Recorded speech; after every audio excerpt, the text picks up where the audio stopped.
Senior pastor of Awaiting the Second Coming of Christ Ministry, Adewale Giwa, has again called on President Muhammadu Buhari to let go of Nigeria and desist from forcing the people to stay together. Giwa, in his Independence Day speech made available to Daily Post on Friday, October 1st, 2021, noted that Nigeria has just little or nothing to show for 61 years of existence. According to the cleric, the nation has been unfortunate to have bad leaders who continue to deliberately punish the people. It's a shame to see the most populous nation in Africa still battling with stable electricity at 61. What benefits do you get from being a citizen of Nigeria? Why do they continue to deliberately punish the people? Giwa queries in a statement he made available to Daily Post. What happens to the natural resources that God has given us? It is unfortunate that Nigeria keeps producing bad and wicked leaders who have failed to put God first in anything they do. They are darkened in their understanding and separated from the life of God because of the ignorance that is in them due to the hardening of their hearts. It is time to let go Nigeria and listen to the voice of God before things finally go out of hand. Tell me how you want to keep the citizens together when you are protecting your own people, but incarcerating people perceived to be fighting for their people. You can't continue to preach unity when your body language empowers terrorists. You can't continue to hold the people down when you have failed to maintain justice and equity. Righteousness and justice are the foundation of God's throne.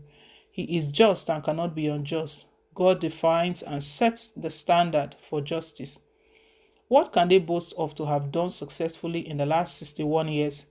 Is it electricity, employment, or what? It doesn't cost a good leader anything to set a good standard for his citizens.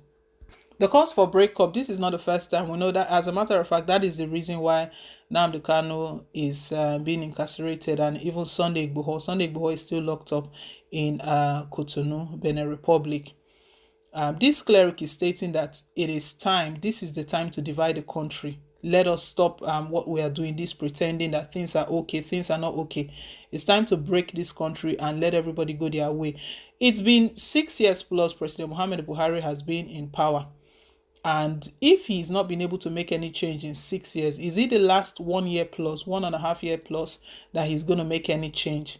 You know, the other day, one of his aides, these guys, they are unbelievable. One of the aides, his Buhari's media aide, was stating that it's just 6 years that Buhari has been there, and that is not enough time for him to make all of the changes. It wasn't enough time to make all of the changes, but it was enough time for him to destroy the country, because this wasn't the Nigeria he met. This wasn't the Nigeria he took from Goodluck Jonathan. So I don't understand what he's saying. These guys, they are truly evil. This cleric is stating that what is going on, what is the point remaining in a country where the president is just president for only one ethnic group? We know everything Buhari does is geared towards northerners, to protect northerners and Fulanis, of which he's one. When he was voted for in 2015, when he was voted for, it was the whole country that voted for him. But right now, he's just defending and protecting the interests of the North. Look at the ban on open grazing that southern governors have been talking about. And it's not like they just want to ban open grazing just because they have one particular hate for Fulani herdsmen, all of that. No, but it's because of the pain that these Fulani herdsmen have been causing, the trauma that they've inflicted on their host communities, on different communities. It's too much. So to end all of this, then, because they were even saying that no, the Fulanis that are killing, they are not from the country, they are from they are coming from outside the country. If truly they are coming from outside the country, it's the more reason why you even support this ban on open grazing, so that we know who those people are that are killing your citizens. So it's not even a pain that your citizens are being killed by foreigners. It's not a problem to you. See the way he's been kicking against it, fighting against it. To the extent right now, it's politics. You see the southern governors, at the end of the day right now, they are just betraying themselves because of 2023, because of all they are looking forward to get their personal interests. They rose up from a meeting unanimously agreeing that there should be a ban. But what has happened today? Some of them are still dragging their feet. just because President Muhammad Buhari is against it. We know the northern governors, they are against it totally. They've been speaking all kind of languages, giving us all sort of excuse. And the painful part is that in the midst of all of these killings, they've never one day taken it upon themselves that this is a serious case, this is a serious issue. Let us address this issue. This is part of the insecurity we are facing, because farmers cannot even go to farm any longer. They are so scared for their lives. What is the point going to farm to be killed?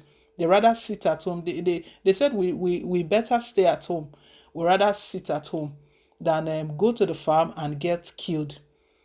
So President Muhammad Buhari's government knows that this is a major challenge, it's a major concern. It's not just like the southern governors rose up for no reason. It's a concern. When Rotimi Akeredolu, the governor of Ondo State, initially gave the evacuation notice, that was in January. You know, he was the one that started it before Sunday Igboho followed suit, did the same in his own community. The way he stated it, he said, the cries of his people, they've reached his ear that these Fulani headsmen, they are the ones committing a lot of havoc. They are using the forest reserve for kidnapping activities, collecting ransom, and all sorts. That's why I said, you know what, these guys, you have to leave. That is what a normal leader would do. The cries of these killings have come to the ears of President Muhammad Buhari, but what has he done ever since? How many of these Fulani headsmen have been prosecuted? None. Giwa is the question is asking that what do we benefit? What are we benefiting from this country? 61 years. What can they boast to have done successfully in a country of 61 years? Still, there is still no employment. There is still electricity issue. The healthcare sector is in a very bad shape. People are dying every day. The roads are so bad.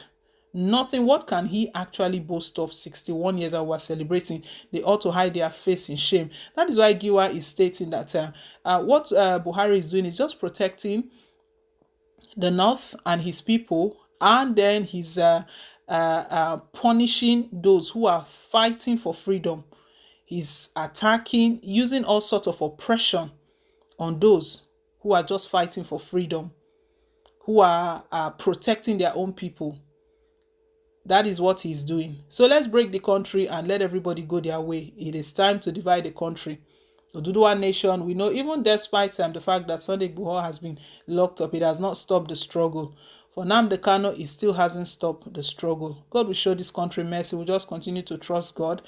These guys, Giwa stated that it's just so unfortunate that we have bad leaders. Bad leaders occupying different positions in the Senate, in the National Assembly. Bad leaders who are seeing the evil, the wickedness from President Muhammad Buhari's government, but they are being silent.